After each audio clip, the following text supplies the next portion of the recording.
Je vais repartager mon écran pour parler de quelques news que j'ai trouvées qui me Ouais. semblent un petit peu importantes.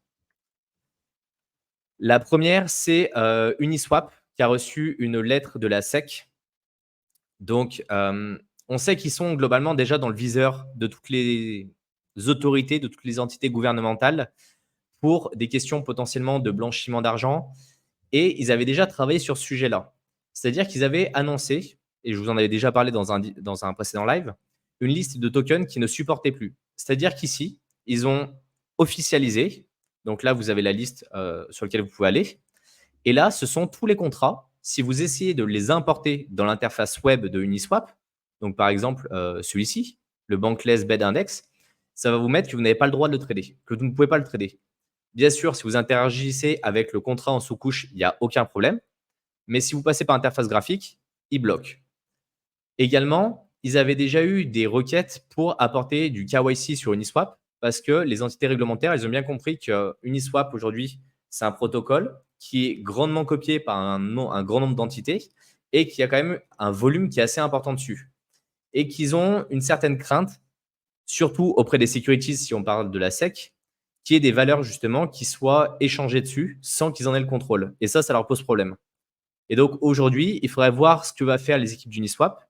Mais de mon point de vue, ils vont encore resserrer l'interface graphique, donc la couche front-end. Mais je pense que le back-end restera comme il est. Je ne sais pas ce que tu en penses, Thibaut. Alors déjà, peut-être faire un petit rappel, parce qu'il y a beaucoup de gens qui considèrent que le front-end, en fait, c'est Uniswap. Il y a 3 entités sur Uniswap. Il va y avoir, enfin en gros, il y a 3 gros blocs. Vous allez avoir le front-end, donc l'interface utilisateur, comme l'a dit Mickaël. Il va y avoir également aussi le code open source, donc qu'on retrouve finalement sur GitHub principalement, et qui aujourd'hui est donc encore une fois open source. Vous pouvez l'utiliser, vous pouvez faire ce que vous voulez avec, et ça, il n'y a pas forcément de problème vis-à-vis de cet aspect-là. Et enfin, il va y avoir Uniswap Lab qui va être un peu l'entreprise ou l'entité qui va gérer les développeurs, les nouvelles mises à jour et tout ce qui s'ensuit. Il faut bien faire la distinguo du coup entre l'interface utilisateur, donc le front-end, le code et Uniswap Lab, donc avec les développeurs. C'est vraiment 3 entités différentes qui peuvent fonctionner les unes avec les autres, ou l'une indépendamment aussi un peu des autres, en fonction de comment on va voir les choses. Là où on voit de la censure, ça va être sur le front-end, principalement, l'interface utilisateur, où ils ont censuré tout un tas de projets. Alors, des fois, c'était des scams, des fois, ça ne l'était pas forcément. Et quand il y avait des suspicions de securities, donc parce que la SEC avait envoyé une lettre à je ne sais plus combien de projets au moment, en plus, où le marché commençait à reprendre le dessus, en disant, voilà la liste de tous les projets où on a des suspicions de securities, donc de véritables actifs financiers. Il y a eu un délistage déjà sur les plateformes d'échange centralisées, mais également aussi sur des plateformes qu'on dit décentralisées comme Uniswap. Sauf qu'ils peuvent du coup faire de la censure sur le front-end, mais ils ne peuvent pas le faire aujourd'hui en tout cas sur le code qu'on peut télécharger, le back-end, et qu'on peut héberger sur notre ordinateur. C'est ça aussi la DeFi, hein. C'est ça l'intérêt. Voilà. Vous voyez, ça fait ça. Si vous essayez d'échanger un token qui n'est pas autorisé, eh ben, vous allez avoir ce message-là en fait. Et sur GitHub, vous avez les différentes versions. Après, toutes les interfaces sont aujourd'hui ouvertes, mais le code de la V4 aujourd'hui n'est pas accessible, en tout cas pas le moteur complet. Et donc, vous pouvez toujours récupérer une interface web ou une interface mobile pour interagir avec le contrat. Ça demande un peu de compétences, un petit peu de temps, mais c'est faisable. Après, quand tu as parlé du KYC justement sur Uniswap, j'avais fait pas mal de vidéos en bear market sur 2022-2023 où je parlais des prochaines mises à jour qui allaient arriver sur Uniswap. Je parlais notamment de la V4 et d'Uniswap X qui allaient apporter des nouvelles mises à jour comme les hooks par exemple, où on allait pouvoir en gros programmer et personnaliser bien plus notre apport de liquidité. Parce qu'aujourd'hui, en fait, vous aviez la V2 sur lequel vous pouviez apporter de la liquidité, mais il n'y avait pas de range spécifique. Vous disiez, tiens, j'apporte de l'USDC, j'apporte de l'Ether. Vous mettiez 50% d'USDC, 50% d'Ether, et puis bah, voilà, les gens ils vont échanger dans la pool de liquidité, et vous, au prorata du montant que vous avez déposé dans la pool, vous allez obtenir une part plus ou moins importante des frais qui sont générés dans ces échanges-là.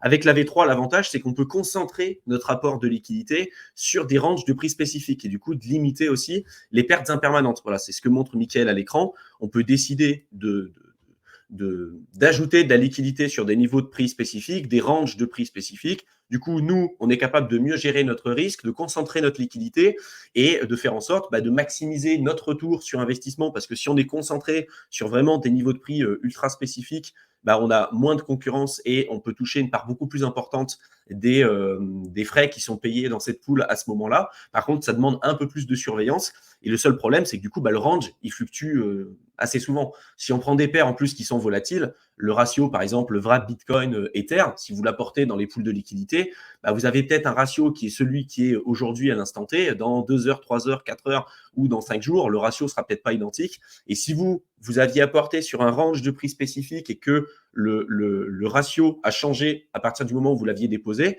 vous ne touchez plus de frais et du coup, vous perdez entre guillemets du temps à laisser votre argent dans ces pools de liquidité.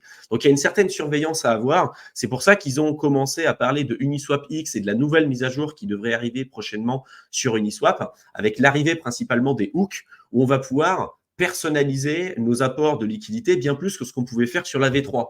Sur la V3, donc on peut concentrer notre liquidité, mais là, l'avantage avec les hooks, c'est qu'on va pouvoir dire, OK, je veux par exemple que tu apportes de la liquidité avec la paire VRAP Bitcoin Ether sur tel niveau de prix. Si on est en deçà de ce niveau de prix ou si on est au-dessus, je veux que tu retires la liquidité, je veux que tu transformes mes Ethers et mes récompenses, par exemple, en DAI et que tu les déposes sur une autre pool de liquidité, etc., etc. On peut vraiment faire une automatisation et rentrer beaucoup plus de paramètres que ce qu'on pouvait faire au préalable sur la V2 et sur la V3 et encore plus sur la V2 qui, elle, pour le coup, offrait très peu de possibilités. Le seul problème avec ça, c'est que quand on regardait le code source qui était présenté comme ce qu'était en train de faire Mickaël, et j'en avais parlé sur YouTube, c'est qu'ils avaient commencé à introduire l'arrivée du KYC, donc Know Your Customer, qui est en fait les papiers d'identité et le contrôle d'identité qu'on vous demande sur les plateformes d'échange centralisées, comme Kraken, Binance, etc. Et il est possible qu'on puisse nous le demander sur Uniswap. Alors, il y en a qui disent que ça serait sur le front-end. Et là, de ce que j'avais pu voir, moi, à l'époque, je ne sais pas si ça avait changé, mais c'était clairement dans le code source d'Uniswap. Et pour l'instant, il n'y a pas de ligne directrice pour dire est-ce que ça sera sur tous les pools, est-ce que ça sera sur toute Uniswap, est-ce que ce sera utilisé, encore une fois, un peu de partout. J'en ai aucune idée. Simplement, si demain, Uniswap décide d'implémenter un KYC parce que c'est la réglementation, parce que aujourd'hui, ils ont quand même des bureaux en physique avec Uniswap Lab et que s'ils veulent se mettre carré au niveau de la réglementation, ils seront, entre guillemets, d'une certaine manière, obligés de faire ça.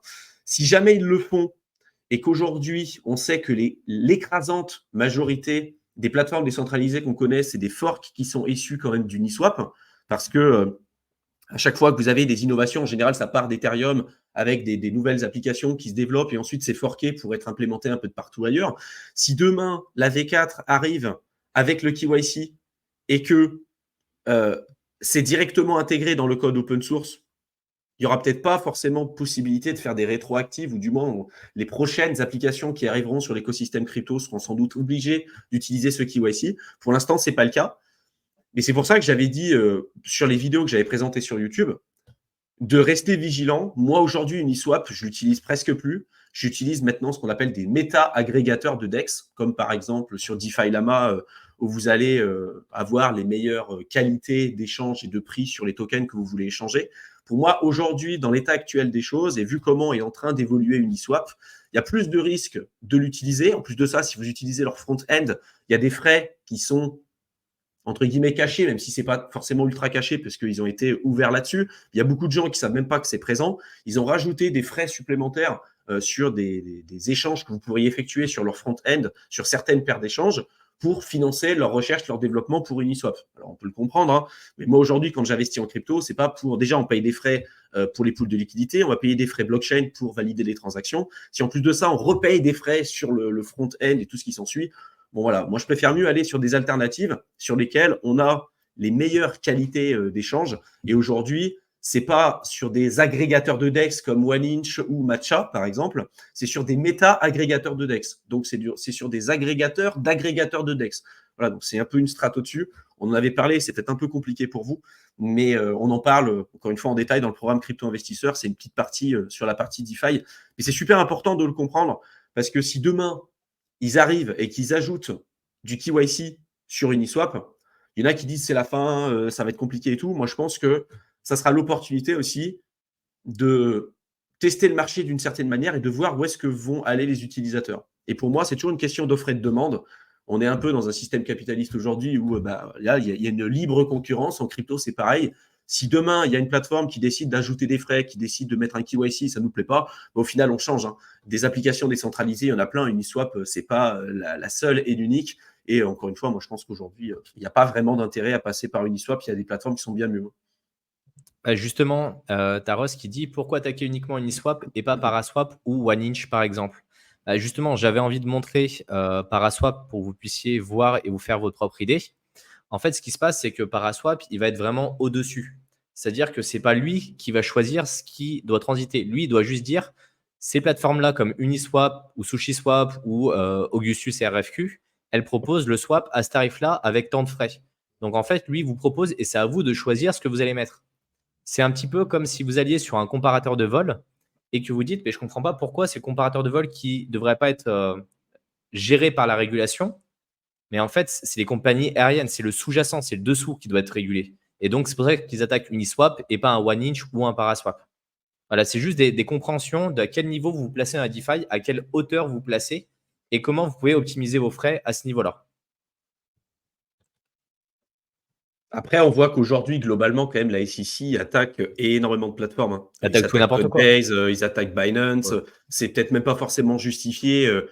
Et si la SEC permettait réellement de protéger les investisseurs, ça se saurait. Tu vois, aujourd'hui, ils ont fait beaucoup plus de mal que véritablement ce pourquoi ils ont été créés, qui était quand même de protéger les investisseurs. Tu te souviens, on en avait parlé quand on avait échangé sur un live où à un moment donné, ils avaient sorti la liste de tous les tokens où il y avait une suspicion de securities. Ah ben la Et à moitié n'existait l'intérieur, plus. la moitié n'existait plus. Tu avais des projets comme BitConnect, par exemple, qui n'existent plus depuis 2017. Tu vois. Et ça, Un c'est bon là gros que tu te rends Ponzi. compte au final.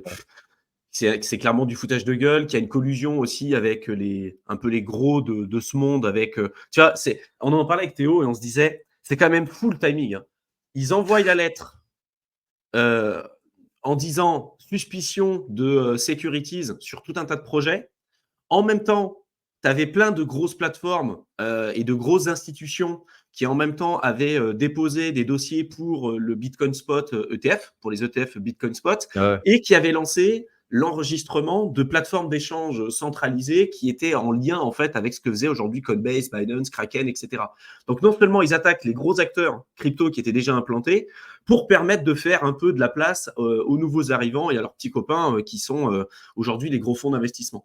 Donc, je pense qu'il ne faut pas se leurrer, il ne faut pas non plus tomber dans le complotisme, mais des fois, c'est vrai que ça saoule quand tu es dans la crypto et que ces mecs-là arrivent un peu avec leur cap et leurs lunettes de super-héros en disant on est là pour vous sauver, alors qu'en fait, les mecs font rien du tout, ils font juste que faire plaisir d'une certaine manière à leurs copains. Et les mecs, ils sont à la traîne depuis des années. Ils n'ont jamais pu arrêter un seul scam. Et les projets qui sont legit, qui essayent de faire des choses, ils essaient de leur mettre des bâtons dans les roues. Et ça, franchement, moi, ça a tendance vraiment à me gaver. Quoi. Ah mais tu vois, la question que j'étais en train de me poser, est-ce que c'est une différence générationnelle, comme le montre un peu cet article de chez Cointelegraph, ou est-ce que c'est juste effectivement du gros copinage et que dans 20 ans, ça sera exactement la même chose? Là, il y a un article de chez Cointelegraph qui explique que la génération Z et la génération des millennials, je ne sais plus comment on dit en français des millennials, ça doit se dire. Je sais plus comment c'est en Ouais. français, ouais, mais bon. Ouais. On est beaucoup plus porté justement sur la partie crypto et NFT que sur les actions, choses sur lesquelles nos parents l'étaient plus, du moins ça dépendra de votre génération. Ça, c'est à vous de nous dire dans les commentaires si vous êtes plutôt de la génération Z, alors c'est de 18 à 26 ans, ou après des millénials de 27 à 42, et après c'est la génération X et les baby boomers. Il n'y a pas les âges pour la génération X et baby boomers, mais je pense que vous le savez si vous en faites partie. Et là, cette analyse, elle a été faite plutôt chez des Américains, mais je pense qu'elle est assez représentative, en tout cas de la majorité des personnes.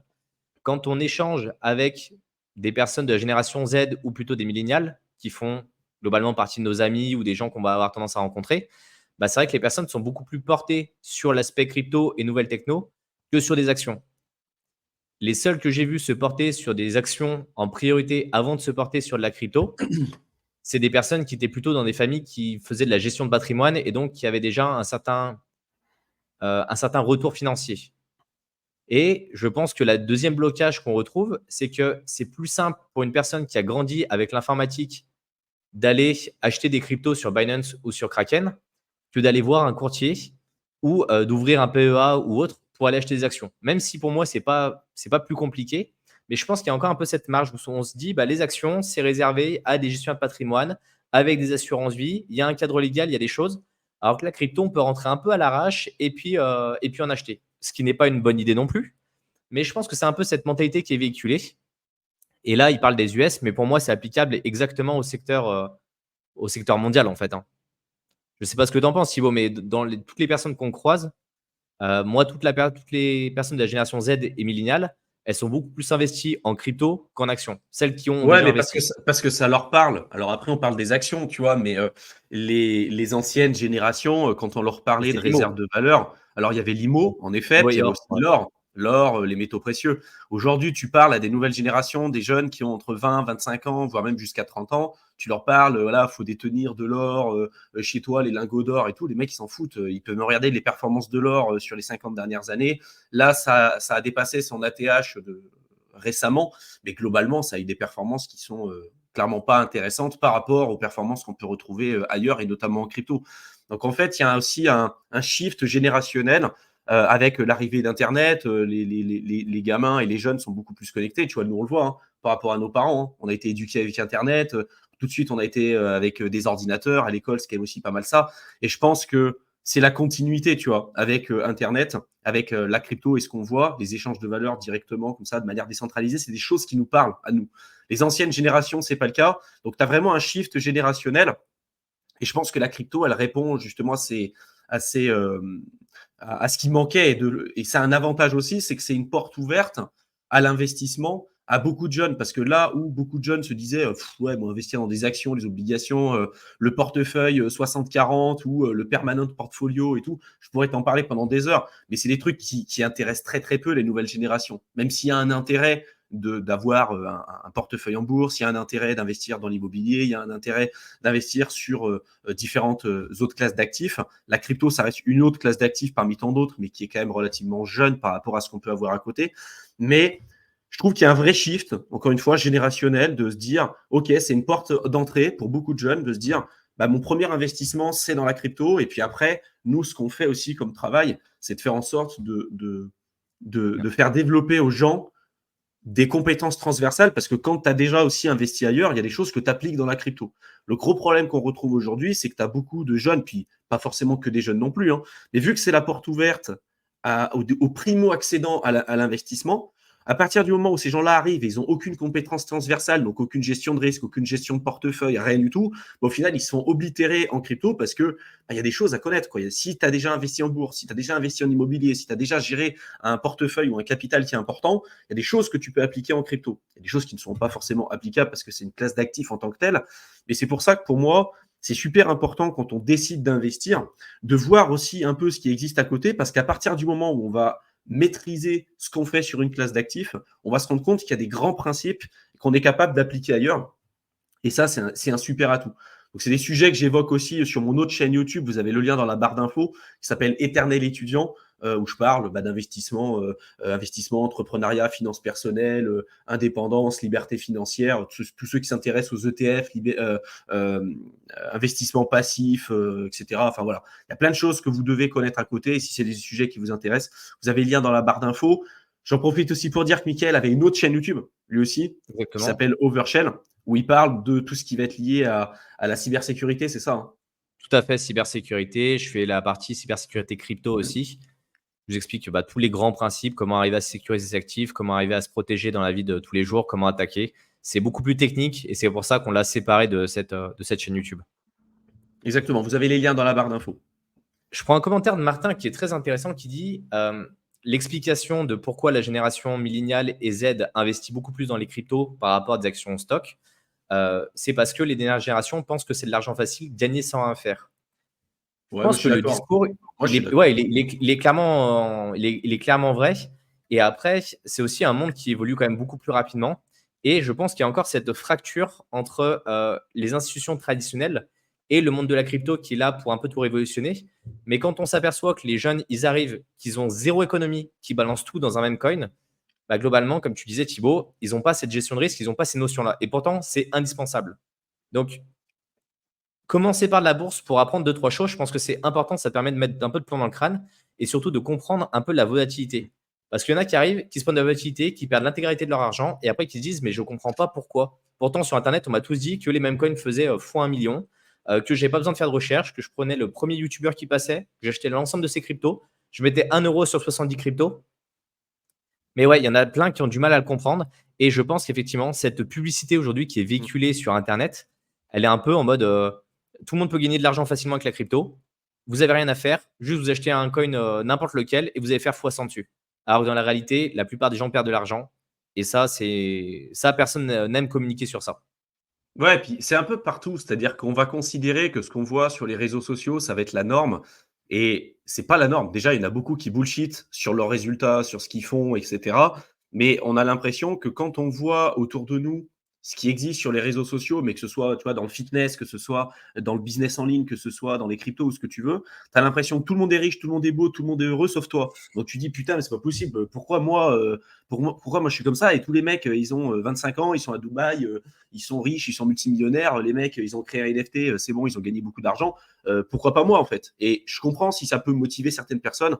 Par contre, attention, déjà, il y a beaucoup de personnes qui bullshit sur leurs chiffres et qui mentent. Ils vont vous montrer des grosses voitures, ils vont vous montrer des grosses maisons, sauf que c'est des voitures en leasing et les villas, ils les ont louées, c'est pareil. Donc, méfiez-vous vraiment de tout ça et de considérer que la normalité, c'est ce qu'on voit sur les réseaux sociaux, ça reste une extrême minorité. Si vous regardez les statistiques, moi j'en avais parlé sur Éternel étudiant, le top 1% des gens qui gagnent le plus d'argent en France, le top des revenus, le top 1% des personnes qui gagnent le plus d'argent en revenus via leur job salarié, par exemple, en France, c'est 9 000 € par mois. Si tu regardes sur Internet, on considère que la norme, c'est 10 000 € par mois, d'accord? C'est de dire, voilà, gagne 10 000 € par mois avec ton business en ligne. Bref, c'est des choses aujourd'hui qu'on fait largement avec Mickaël. Vous ne pouvez pas savoir les efforts que ça demande pour arriver à ce genre de niveau et de considérer que c'est la norme aujourd'hui d'être sur des revenus à 10 000, 15 000, 20 000, 30 000 € par mois, surtout si vous rajoutez la branche âge, parce que tu as des gars, si tu as 65 ans et que tu gagnes 15 000 € par mois, tu as quand même toute une vie pour créer ce truc-là. C'est rare, ça fait partie du top 1%, mais si on prend des Mbappé, si on prend des jeunes comme ça qui ont 25, 27 ans, et les mecs sont déjà multimillionnaires, ils ont des revenus de plusieurs millions par an, et on se dit, ah punaise, moi je veux faire comme lui, ou on considère que ça c'est la norme, ou que nous, on fait pas partie de cette norme parce qu'on n'a pas ce genre de revenus. Et quand tu rajoutes la barrière âge à l'intérieur, ces mecs-là, c'est du 0,000000001%. Oui, mais après, dans les sportifs de haut niveau, je pense qu'il y a encore cette conception. Parce que les mecs qui jouent au foot, ils s'aperçoivent qu'ils ne seront jamais professionnels. La très, très grande majorité. Donc, ils vont se dire, OK, lui, c'est une exception à la règle, il gagne énormément. Alors que le mec qui est derrière une caméra, il est comme toi. Tu vois, c'est un peu le message qui est véhiculé. Ouais. Il est comme toi. Pourquoi moi, j'aurais pas ce qu'il a? Ouais. Il dit qu'il a eu tout ça hyper rapidement sans rien faire. Tu vois, c'est comme il dit, un Rust, hein, c'est ce narratif de l'enrichissement rapide sans Ouais. contrepartie, en fait. Ouais. Et de ça, c'est penser, une réalité les et gens, c'est véhiculé. les gens, ils Et veulent le pas problème, c'est que s'enrichir c'est obligé d'être rapidement. marketé comme ça. La plupart des gens, si c'est pas marketé comme ça, ils suivent pas et ça les intéresse pas. Il y a aussi, tu vois, il y a le marketing qui est fait par les influenceurs, Ouais. mais il y a aussi toutes les personnes qui vont rechercher ça, qui vont cliquer que sur ce type de contenu. Et on le voit, par exemple, en termes de nombre de viewers. Si demain, on fait une vidéo x1000 sur cette prochaine crypto, on va avoir 2000 personnes en live. On vous dit par contre, on fait de l'analyse fondamentale pour trouver des crypto-pépites, vraiment en analysant le projet, en Ah, mettant les gens, une ils s'en quinzaine foutent. d'heures. Les gens, ils s'en foutent, ça les intéresse pas. Alors que Ouais, pourtant, c'est ce qui marche. Voilà. exactement. Et c'est ce que disait Warren Buffett, hein, les gens, ils veulent tous s'enrichir rapidement, ils veulent pas s'enrichir lentement. La réalité, c'est que on a tous appris une fable quand on était plus jeune à l'école, la fable du lièvre et de la tortue. Et la plupart des gens qui investissent en crypto, c'est tous des lièvres. Ils veulent investir sur le dernier meme coin, ils veulent investir sur la dernière crypto-monnaie, ils ont peu d'argent, ils veulent gagner vite leur capital, leur liberté financière et le fameux capital des millions. Sauf qu'au final, ils n'arrivent jamais sur la ligne d'arrivée. Nous, on n'a jamais recherché à faire des fois 100, des fois 1000. Si vous avez des bonnes connaissances, si vous êtes capable déjà de faire un x4, x5, x6 sur 1 an et demi en investissant sur un bull run, c'est déjà monstrueux par rapport à ce qui existe à côté. Alors oui, c'est pas vendeur parce que tu as des gens qui vont dire ah bah, 1 x6 alors qu'on peut faire 1 x1000 en crypto, c'est de la merde. Ouais, sauf que si tu fais 1 x1000, tu as très peu de chances de gagner de l'argent. Et la réalité, c'est que tu as des mecs qui sont en crypto depuis 7 ans, qui n'arrêtent pas de faire du gambling sur des cryptos en venant un petit peu à droite à gauche. Les mecs, tu regardes les résultats qu'ils ont au bout de 7 ans, ils ont que dalle parce qu'ils ont toujours FOMO, ils ont fait n'importe quoi et ils n'ont jamais rien gagné. Voilà. Donc en fait, après, il faut vraiment se poser les bonnes questions et de se dire comment je peux faire pour sortir mon épingle du jeu, vu que c'est un domaine qui se professionnalise de plus en plus.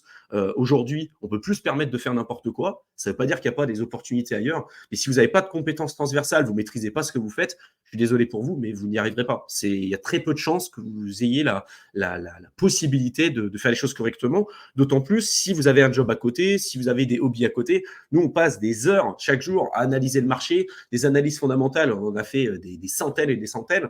Donc c'est sûr que si aujourd'hui vous faites votre première analyse fondamentale, ça risque d'être un petit peu compliqué pour vous. Mais plus vous allez en faire, plus vous allez avoir un esprit critique et un esprit contrarien. Et c'est comme ça que vous allez gagner de l'argent. Et on continuera d'avoir ce discours. Hein. Nous, aujourd'hui, YouTube, les gens, ils nous disent, ouais, vous êtes sur YouTube, si vous étiez si riche, vous ne feriez pas du YouTube. YouTube, nous, c'est une activité qu'on continue de faire parce que ça nous plaît, parce qu'on a envie de contribuer et parce qu'aujourd'hui, on a d'autres objectifs. Si demain, YouTube, ça ne fonctionne plus, contrairement à beaucoup de gens, hein, ça ne changerait pas notre vie. On s'en fout. C'est ça qui est important aussi. Hein. On ne fait pas de sponsoring. La plupart des mecs sur YouTube, ils vont vous chiller de la merde et ils vont gagner de l'argent parce qu'ils vont être payés pour vous parler de certains projets et souvent, ils vont être rémunérés, peut-être même pas forcément en capital classique, mais en token pour vous dumper sur la tronche. Nous, on propose des services pour vous permettre d'avoir des vraies compétences et être capable, que vous puissiez être capable de devenir autonome dans vos investissements. C'est pas une méthode pour devenir riche, c'est pas une méthode pour devenir libre financièrement en un an en investissant 3 000 € dans la crypto. Ça, je pense que vous l'avez compris. Mais derrière, ça vous permettra de développer des réelles compétences et après d'aller plus loin si jamais vous souhaitez le faire. Mais je le répète, hein, pour tous ceux aujourd'hui qui sont un peu rageux et qui nous envoient des messages dans les commentaires en disant vous vendez des formations et des machins.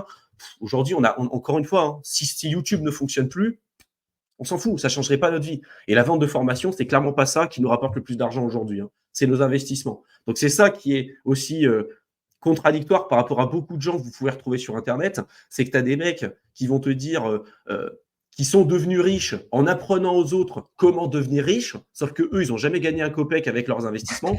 Nous, c'est l'inverse. Voilà. Nous, on n'a jamais gagné de l'argent en expliquant aux autres comment gagner de l'argent. Voilà, on a appris aux gens à avoir des vraies compétences, à devenir autonomes, à avoir un esprit critique, un esprit contrarien, etc. Et la grosse partie de nos revenus, la grosse partie de l'argent qu'on a généré, c'est grâce à nos investissements. C'est pas grâce à la vente de formation. Alors, ça reste intéressant, on est d'accord. C'est une source de revenus comme d'autres qu'on peut retrouver aussi sur Internet. Et je pense que comme tout le monde, on n'est pas non plus amené à travailler pour rien. Ça, je pense que c'est important de le comprendre. Mais voilà, je pense que c'est important aussi de faire le distinguo entre ce que vous pouvez retrouver sur Internet, de ceux qui vont vous chiller de la merde sur YouTube, et même ceux qui disent souvent « moi, je ne vends pas de formation, tous les vendeurs de formation, c'est de la merde », mais les mecs, ils vont te chiller des vieux scams, ils vont faire du sponsoring et ils vont faire du pump and dump, où ils vont envoyer leurs viewers aller faire de l'effet de levier et du trading à effet de levier sur Bybit, et eux, à chaque fois qu'ils vont gagner de l'argent, c'est quand vous allez vous faire liquider. Est-ce que ça, c'est mieux ? Je vous laisse juger. Hein. Mais encore une fois, voilà, tout le monde est là aussi sur YouTube pour gagner de l'argent. Ça, c'est la réalité. Simplement, nous, on le dit. Il y a beaucoup de gens qui ne le disent pas.